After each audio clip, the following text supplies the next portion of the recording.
El libro de Habacuc responde a algunas interrogaciones propias de la vida, como por ejemplo, ¿por qué sufren los justos mientras los injustos prosperan? Empezaremos leyendo Habacuc 1:2. ¿Hasta cuándo, Señor, he de pedirte ayuda sin que tú me escuches? ¿Hasta cuándo he de quejarme de la violencia sin que tú nos salves? A lo largo de la Biblia vemos muchas veces la indignación del ser humano delante de las injusticias humanas. Y la pregunta siempre es ¿por qué? Pero Habacuc pregunta de otra forma. Él dice ¿hasta cuándo? Es como si no se conformase con la existencia del dolor. Como si suplicase que Dios le coloque un fin al pecado. Y Dios responde diciendo que delante del cuadro de injusticias que el propio pueblo de Dios comete contra los más necesitados, Dios, está preparando a las naciones impías para que vengan y le den a Israel lo que merece. Pero ahora surge la pregunta, ¿es Dios el que provoca la destrucción? Y otra vez encontramos aquí el estilo atributivo de la literatura hebrea. Finalmente Dios es responsable por todo, por el hecho de que nada sucedería sin su consentimiento.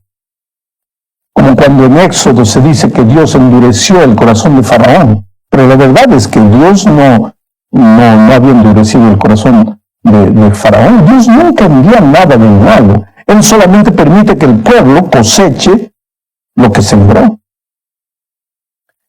El profeta Habacuc entiende que el pueblo se había alejado de Dios y que lejos de Dios, pues, sería objeto de la destrucción en cualquier momento.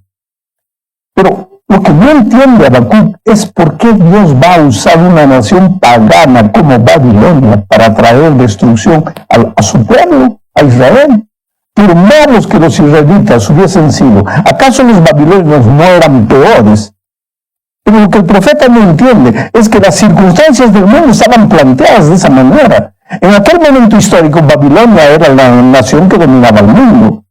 Dios no buscó una nación peor que Israel para castigar a su pueblo, sino que las circunstancias presentes se volvieron naturalmente adversas para un pueblo que, a pesar de conocer a Dios, se había alejado voluntariamente de él. En el capítulo 2 de Habacuc, Dios le dice al profeta lo que encontramos registrado en el versículo 4. El insolente no tiene el alma recta, pero el justo vivirá por su fe. Este versículo dio nombre a la doctrina de la justificación por la fe. Pablo lo repitió más tarde y Martín Lutero, inspirado en este versículo, enfrentó sin temor al poder romano. Ahora, ¿quién es el insolente que no tiene el alma recta en este versículo? Sin duda ninguna se refiere a los babilonios. Ellos eran soberbios. La palabra hebrea significa orgulloso, la misma palabra que se usa para describir el carácter orgulloso de Satanás.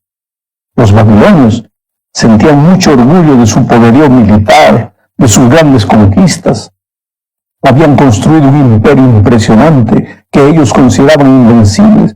Nabucodonosor decía, ¿no es esta la gran Babilonia que yo edifiqué? Pero pensemos un poco más. ¿Qué es lo que hace el orgullo en las personas, además de volverlas arrogantes? Las deforma interiormente y acaba con que el alma de ellos no es recta. Ellos depositan su confianza en las cosas humanas, en sus consecuciones, en sus fuerzas. En contraste, el justo vivirá por la fe. Esto significa que delante de la destrucción que se aproximaba, el justo estaría seguro y protegido por Dios. ¿Y quién es el justo? Aquel que se arrepiente de sus pecados, que se vuelve a Dios, aquel que confía únicamente en Dios para su salvación. Ese alcanzará misericordia en el día de la destrucción. Ahora, transfiere todo esto para la vida espiritual. La injusticia, querido, la violencia de esta vida, el pecado y la miseria no pueden durar más. Jesús tiene que volver. Mucha gente hoy, como Habacuc, se pregunta, ¿hasta cuándo? Y la respuesta divina es, tengan paciencia. El día está llegando y ese día El que confió en sus fuerzas para ser salvo morirá, pero el justo por la fe vivirá. En la tercera parte de este estudio continuaremos hablando de la fe. Si pudiésemos encontrar una palabra que describa mejor la fe, esa palabra sería confianza. Tener fe es confiar. Cuando tú dices, yo tengo fe en Dios, quieres decir, yo confío en Dios.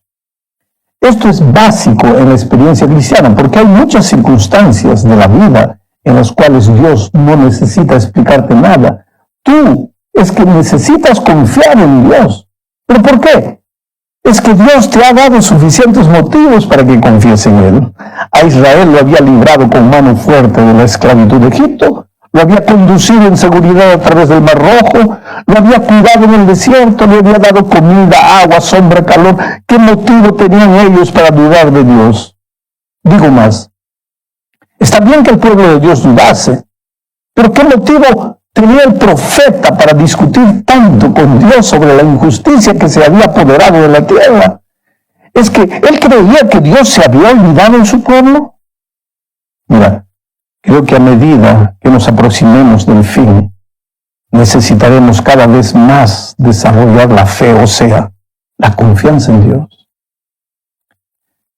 Hay muchas personas o hay muchas cosas que no comprendemos en esta vida. El misterio del dolor es una de ellas, pero a pesar de no entender, necesitamos confiar. En el versículo 11 de Hebreos encontramos la descripción de la fe. Esa descripción no es apenas teórica, sino que se nos presenta ejemplos de personajes bíblicos que confiaron, y todos ellos tienen el común denominador de haber andado con Dios. Enoc y Abraham son dos típicos ejemplos de esa experiencia de caminar con Dios. Es que al caminar con Dios aprendes a conocerlo, y al conocerlo pasas a confiar en Él. Caminar con Dios hoy es pasar todos los días tiempo orando, estudiando la Biblia y trayendo a una persona para Cristo. Sin esa experiencia de comunión diaria, querido, no puedes desarrollar la confianza en Dios.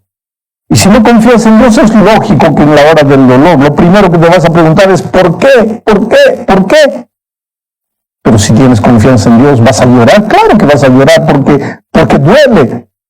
Pero te vas a agarrar al Señor Jesús y vas a saber que por más que tú no lo entiendas, lo que está sucediendo es lo mejor para ti. En la cuarta parte de este estudio veremos el capítulo 3 de Habacuc.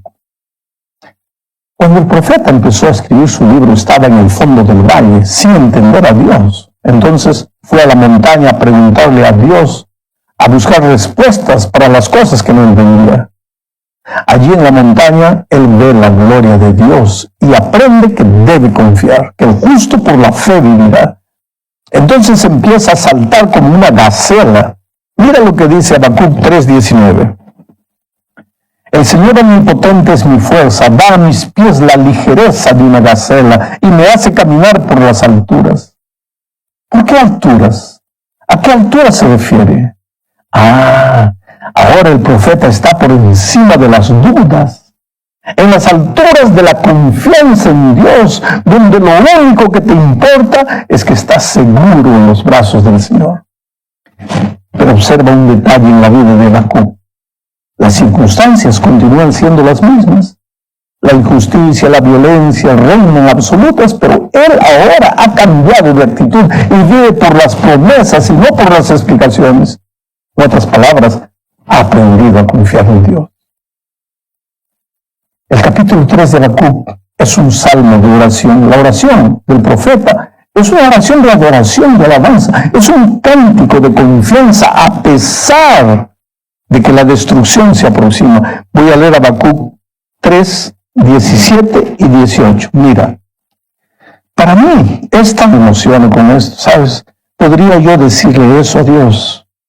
Señor, aunque no tenga más dinero, ni salud, ni casa, ni empleo, aún así me regocijaré en ti, oh Dios. ¡Qué declaración tremenda! Pero eso solo es posible cuando hemos subido al valle del valle de la comodidad hacia la montaña de la presencia de Dios para oír la voz del Salvador. Amigo querido, el resumen de este libro y las implicaciones prácticas son el hecho de que es posible cuestionar lo que Dios hace con respeto y reverencia. Creo que inclusive es necesario que hay que ir a Él, aunque sea para decirle que no entendemos lo que sucede en nuestra vida. Algunas veces no es claro para nosotros lo que pasa, especialmente si estamos en el valle del dolor y del sufrimiento por un tiempo prolongado, o si nos parece que nuestros enemigos están prosperando, mientras que nosotros, que hacemos lo mejor para Dios, apenas caminamos. El libro de Habacuc afirma que Dios es un Dios soberano y omnipotente y que tiene todas las cosas bajo su control. Nosotros solo necesitamos estar quietos y saber que Él está trabajando, aunque no lo sintamos. Él es quien dice ser y cumplirá sus promesas. Él castigará a los impíos a su debido tiempo. Aún cuando no podamos verlo, Él está en el trono del universo. Aunque estemos rodeados de problemas, allí en las alturas nos encontramos en los brazos del Señor. Aunque tengamos que llorar, allí en las alturas Él secará nuestras lágrimas. Solo que a veces la forma de ir hasta ahí es justamente a través del sufrimiento y del dolor. Pero si descansamos y confiamos en Él, terminaremos donde Él nos quiere, en las alturas. No te desanimes. Si en este momento el dolor toca tu vida,